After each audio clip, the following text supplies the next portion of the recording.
जैसा कि आप लोग अध्याय 2 बहुपद में गुणनखंड विधि से बहुपद के शून्य ज्ञात किए थे, इसी प्रकार प्रश्नावली 4.2 में गुणनखंड विधि से द्विघात समीकरणों के मूल ज्ञात करेंगे।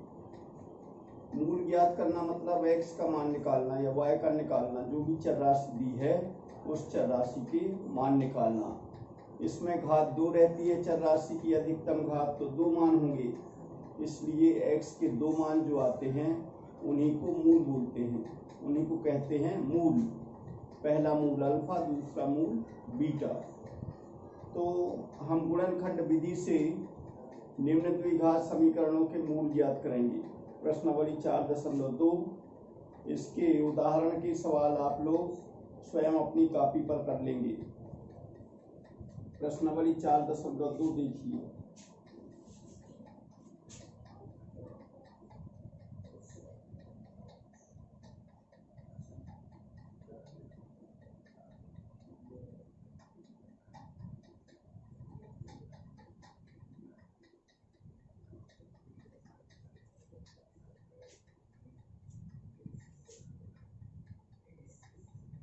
पहले का पहला सवाल दिया है x वर्ग ऋण 3x ऋण 10 बराबर 0। इसमें लिखा हुआ गुणनखंड विधि से निम्न द्विघात समीकरणों के मूल ज्ञात कीजिए। तो इसके मूल ज्ञात करना है।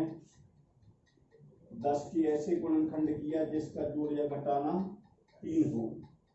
10 बराबर 5 गुणित 2, 5 गुणित 10 होता है, और 3 बराबर 5 ऋण 2। तो इसको लिख सकते हैं x वर्ग ऋण 5 ऋण 2 x ऋण 10 बराबर 0। तो x वर्ग ऋण 5x ऋण का धन 2x ऋण 10 बराबर 0।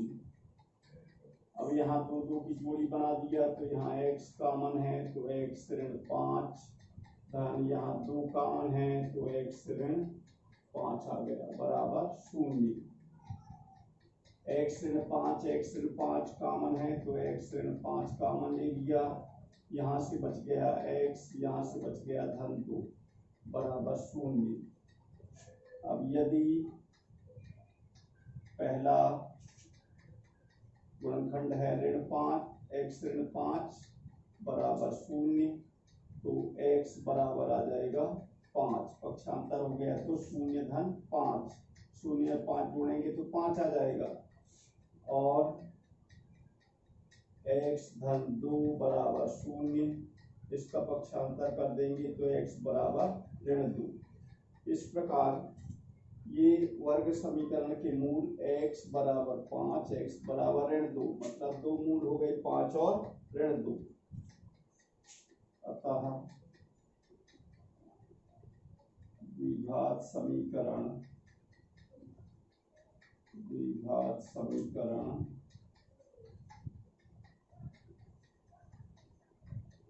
x वर्ग ऋण 3x ऋण 10 के मूल क्रमशः 5 व ऋण 2 है। ये आपका आंसर हो गया, उत्तर हो गया। ठीक, इस प्रकार मध्यपद को 2 भागों में बांटकर हम किसी भी वर्ग समीकरण या द्विघात समीकरण के मूल निकाल सकते हैं। फिर इसमें दिया हुआ है, अब दूसरा है आप लोग स्वयं कर लेंगे क्योंकि ये इसी प्रकार है। फिर दूसरा, तीसरा इसी का देखिए, तीसरा का हल देखिए। इसमें लिखा हुआ है वर्गमूल 2x वर्ग धन 7x धन 5 वर्गमूल 2 बराबर 0, ये लिखा हुआ है। तो जब सामने संख्या लिखी रहती है तो अंतिम पद से गुणा कर दिया जाता है। पहली पद के गुणांक से अंतिम पद के गुणांक का गुणा कर दिया जाता है। तो ये 5 वर्गमूल 2 गुणित वर्गमूल 2, इनका गुणा हुआ तो 5 गुणित वर्गमूल 2 का वर्गमूल 2 में गुणा किया तो 2, 5 दूनी 10 हुआ। 10 के ऐसे गुणनखंड करेंगे जिसका जोड़ या घटाना 7 हो। तो 10 बराबर 5 गुणित 2 और 7 बराबर 5 धन 2। तो इसको लिख सकते हैं वर्गमूल 2x वर्ग धन 5 धन 2x धन 5 वर्गमूल 2 बराबर 0।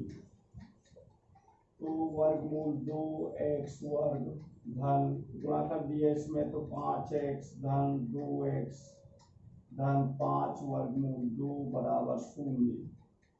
यहाँ से कामन लिया तो x कॉमन है, x कॉमन लिया तो वर्गमूल 2x धन 5 बचा धन यहाँ से 2 कॉमन है, वर्गमूल 2 कॉमन लिया इसमें क्योंकि इसमें वर्गमूल 2 भी आता है 2 में, तो वर्गमूल 2 कॉमन ले लिया तो यहाँ आ जाएगा वर्गमूल 2x धन 5 बराबर 0।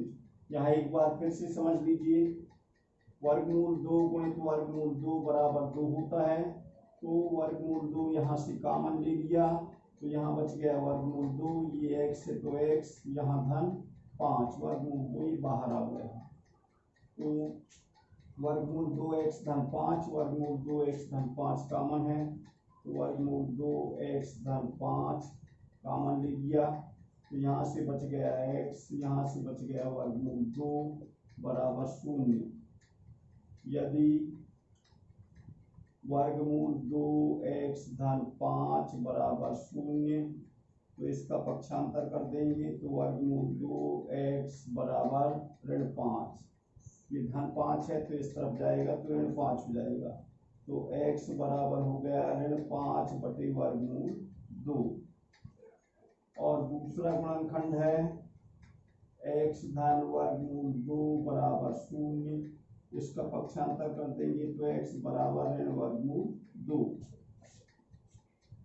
इसका मतलब है कि इस द्विघात समीकरण के मूल ऋण 5 बटे वर्गमूल 2 और वर्गमूल ऋण वर्गमूल 2 आ गए। अतः द्विघात समीकरण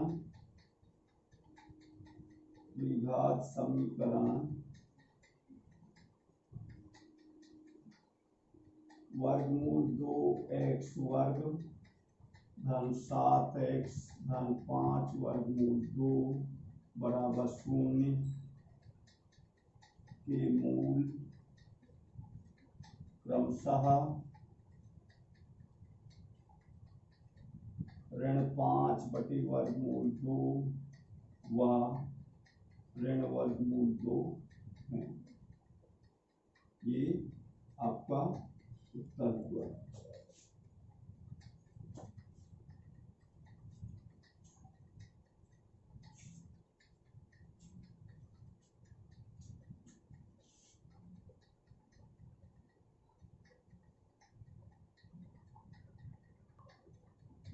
अब देखिए 5वां सवाल,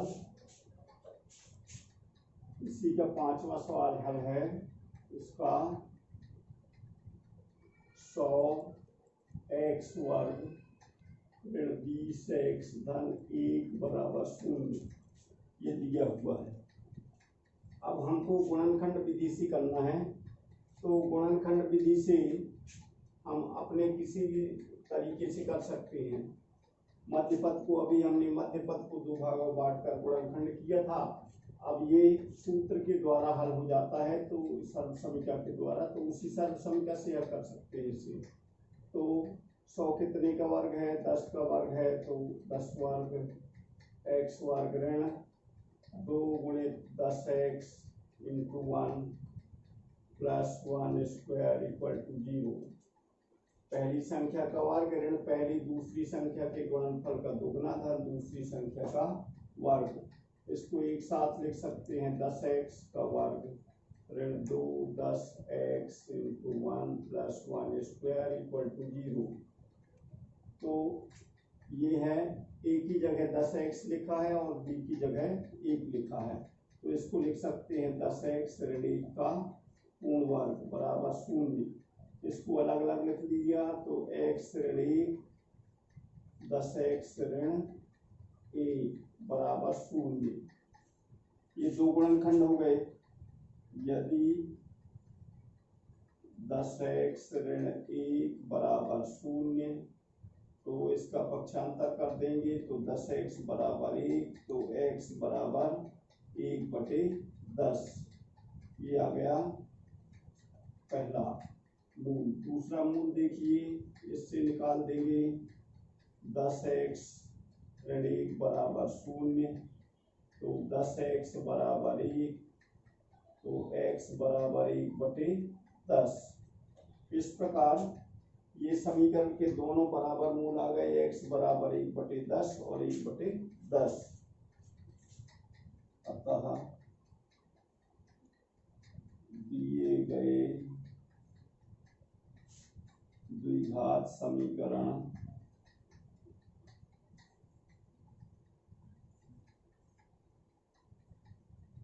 समीकरण 100x वर्ग ऋण 20x धन 1 बराबर 0 के मूल क्रमशः 1/10 व 1/10 है। This is your answer.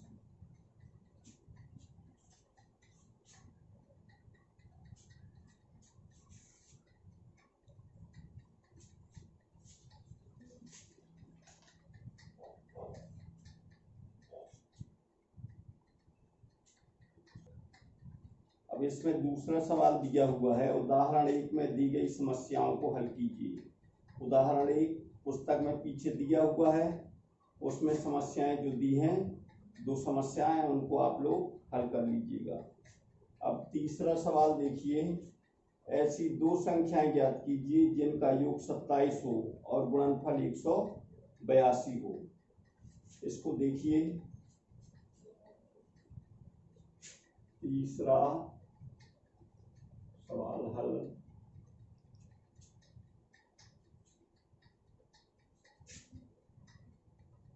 माना कि एक संख्या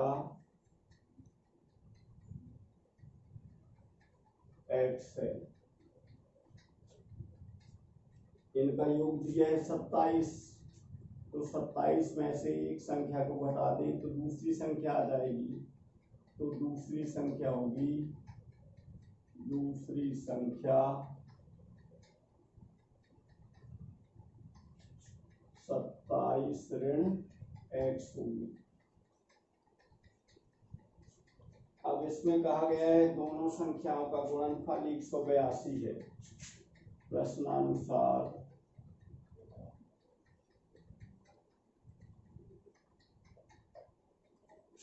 संख्याओं का गुणनफल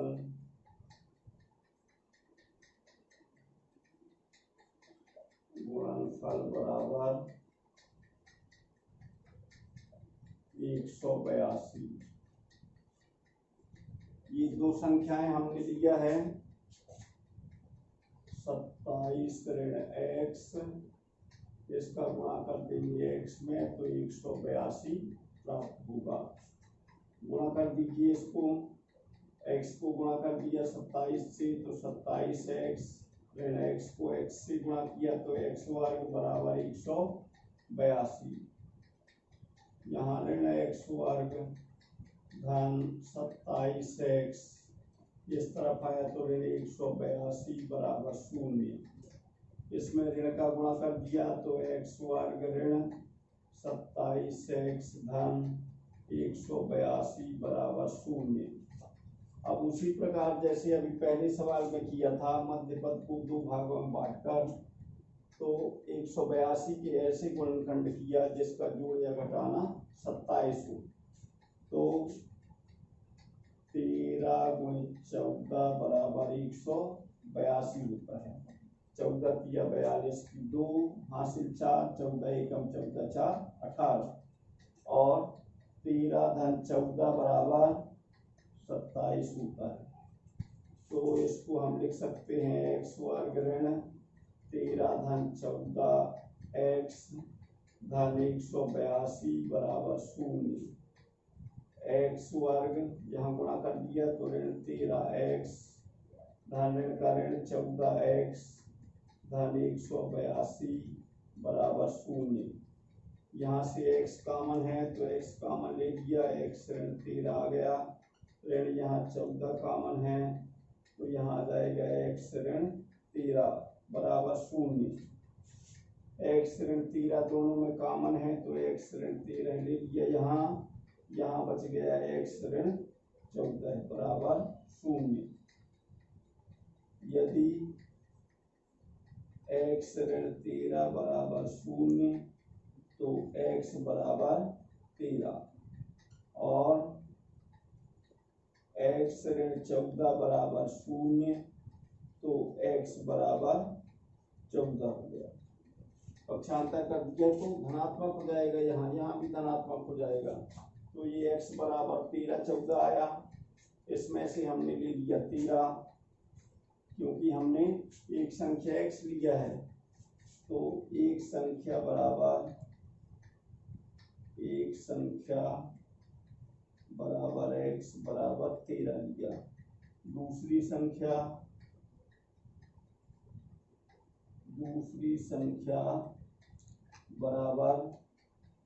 संख्या हमारी 27 ऋण x तो 27 ऋण 13 यहाँ लिख दिया 27 ऋण x बराबर 27 ऋण 13 बराबर हो जाएगा 14।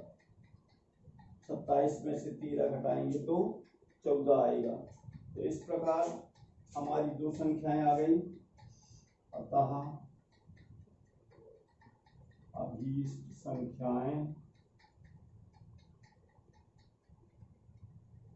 संख्याएं 13 व 14 ये आपका आंसर। ये आपका तीसरा सवाल हो गया।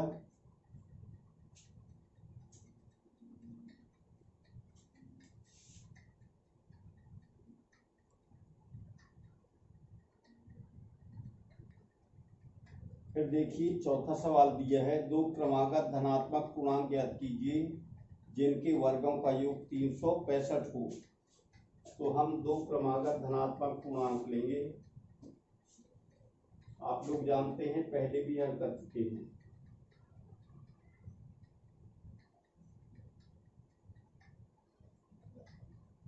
माना कि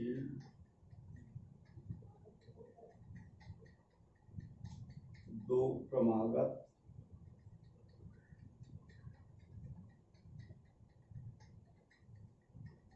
धनात्मक पूर्णांक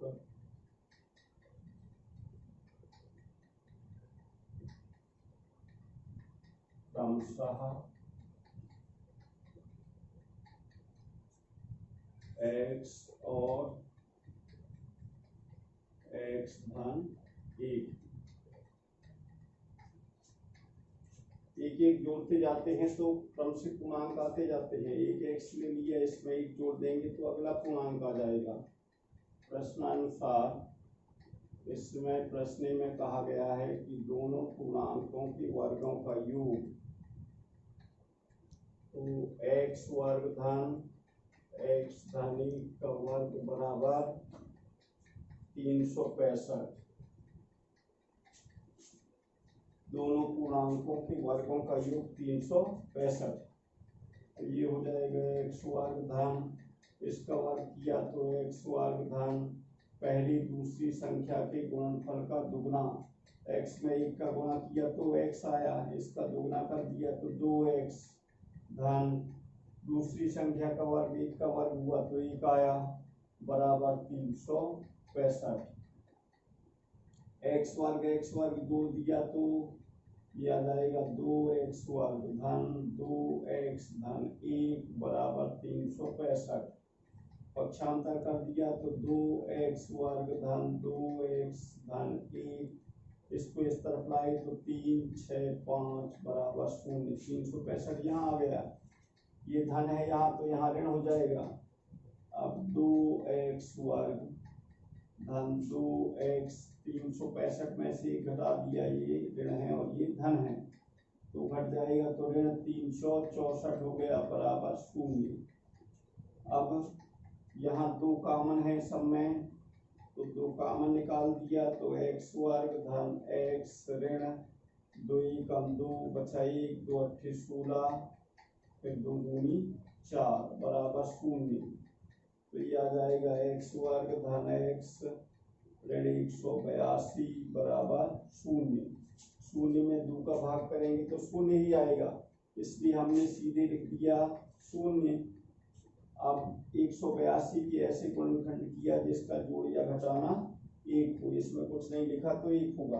अभी आप लोगों ने पिछले सवाल में 182 के गुणनखंड किया, 182 बराबर 14 गुणित 13, 14 में से 13 घटाते हैं तो 1 आता।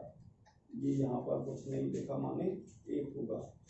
तो x वर्ग धन, इसको लिख सकते हैं 14 ऋण 13 x ऋण 182 बराबर 0।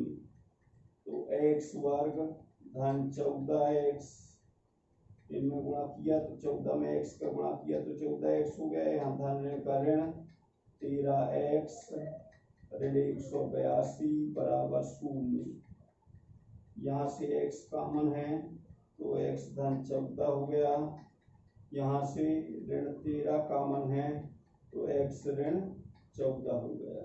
यहाँ x धन हो जाएगा क्योंकि ऋण कॉमन आ गया है बराबर 0। अब x धन 14 कॉमन है तो यहाँ से बच गया x, यहाँ से बच गया ऋण 13 बराबर 0। इसके आगे यहाँ देखिए, यदि x धन 14 बराबर 0 तो x बराबर ऋण 14, पक्षांतर कर देंगे तो ऋण हो जाएगा। और x ऋण 13 बराबर 0 तो x बराबर 13। अब चूंकि हमने यहाँ धनात्मक पूर्णांक लिए हैं इसलिए धनात्मक पूर्णांक लेना पड़ेगा। ये ऋणात्मक है इसलिए इसको छोड़ देंगे, ये धनात्मक पूर्णांक लेंगे।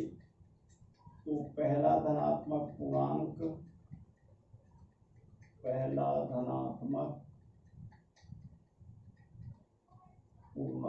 बराबर x बराबर 13। दूसरा धनात्मक पूर्णांक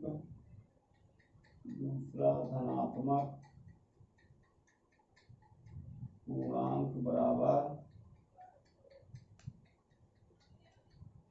x धन 1 बराबर 13 धन 1 बराबर 14। अतः दो क्रमागत धनात्मक पूर्णांक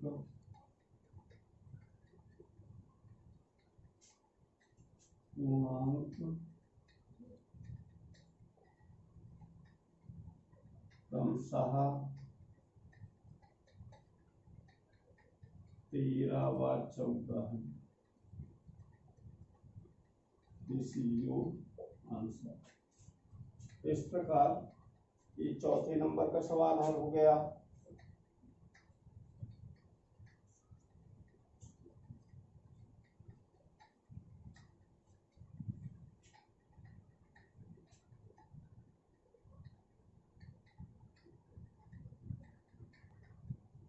अब इसका पांचवा सवाल दिया है, एक समकोण त्रिभुज की ऊंचाई इसके आधार से 7 सेंटीमीटर कम हो। यदि कर्ण 13 सेंटीमीटर का हो तो अन्य दो भुजाएं ज्ञात कीजिए। तो देखिए इसे,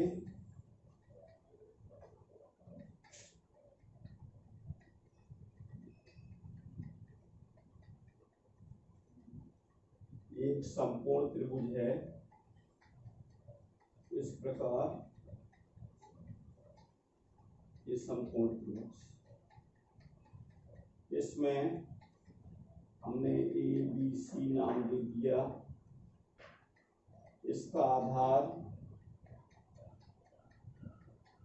आधार से 7 सेंटीमीटर कम, तो आधार हमने ले लिया x सेंटीमीटर, तो ऊंचाई हो जाएगी x ऋण 7 सेंटीमीटर। इससे आधार से 7 सेंटीमीटर कम, और कर्ण है इसका 13 सेंटीमीटर। इस प्रकार ये दिया हुआ है, हमें इसकी दो भुजाएं निकालना है, मतलब आधार और ऊंचाई निकालना है। तो माना कि समकोण त्रिभुज के आधार की लंबाई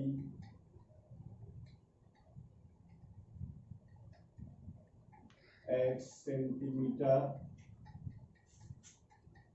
है, तो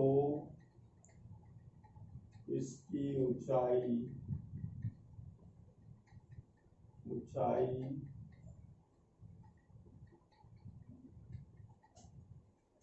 x ऋण 7 सेंटीमीटर होगी। आधार से 7 सेंटीमीटर कम, मतलब x ऋण 7 सेंटीमीटर। फिर प्रश्नानुसार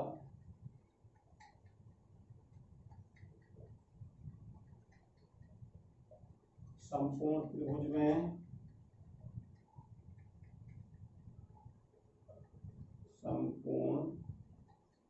में पाइथागोरस प्रमेय लगता है, मतलब आधार का वर्ग धन ऊंचाई का वर्ग बराबर कर्ण का वर्ग। कर्ण का वर्ग बराबर लंब का वर्ग धन आधार का वर्ग, ऐसा रहता है। तो आधार माने आधार और ऊंचाई माने लंब। तो आधार क्या माना है, x माना है, तो x वर्ग धन ऊंचाई क्या है, x ऋण 7 का वर्ग बराबर 13 का वर्ग। तो ये हो जाएगा x वर्ग धन, इसमें सर्व समीकरण लगाया था अभी पिछले सवाल में, जैसे x धन 1 का वर्ग, तो यहाँ x ऋण 1 का वर्ग, मतलब x ऋण y का वर्ग लगाएंगे सर्व समीकरण, तो इसका आ जाएगा x वर्ग ऋण पहली दूसरी संख्या के गुणनफल का दुगना, तो 7x, 7 का दुगना 14x, धन 7 का वर्ग 49 बराबर 13 का वर्ग 169। x वर्ग इसमें 2 दिया तो 2x वर्ग आ जाएगा। फिर यहाँ ऋण 14x धन 49, ये ऋण 169 बराबर 0, यहाँ धन है तो यहाँ आया तो ऋण हो जाएगा। 2x वर्ग ऋण 14x, यहाँ घटा दिया तो ऋण की संख्या ज्यादा है तो ऋण आएगा। 9 में से 9 घटाया 0, 6 में से 4 घटाया 2 और 1 बराबर 0। यहाँ 2 कॉमन है तो 2 कॉमन ले लिया, x वर्ग ऋण 7x ऋण यहाँ 60 बराबर 0। तो ये हो जाएगा x वर्ग ऋण 7x ऋण 60 बराबर 0। 60 के ऐसे गुणनखंड किया जिसका जोड़िया घटाना 7 हो, तो 60 बराबर 12 गुणित 5, 12 पंजे 60 होता है, 12 में से 5 घटाते हैं तो 7 आता है। तो इसको लिख सकते हैं x वर्ग ऋण 12 ऋण 5x ऋण 60 बराबर 0। तो x वर्ग ऋण 12x, यहाँ ऋण का धन 5x ऋण 60 बराबर 0। x कॉमन ले लिया तो यहाँ से आ जाएगा x ऋण 12, यहाँ धन 5 कॉमन ले लिया तो x ऋण 12 बराबर 0। x ऋण 12 कॉमन है तो यहाँ से बच गया x, यहाँ से बच गया 5 बराबर 0। इसके आगे यहाँ देखिए, यदि x ऋण 12 बराबर 0, इसका पक्षांतर कर दिया तो x बराबर 12 और x धन 5 बराबर 0 तो x बराबर ऋण 5। अब यहाँ पर लंबाई धनात्मक है, लंबाई धनात्मक होती है इसलिए हमने ये ऋण 5 को छोड़ दिया तो ये आ जाएगा x बराबर 12। समकोण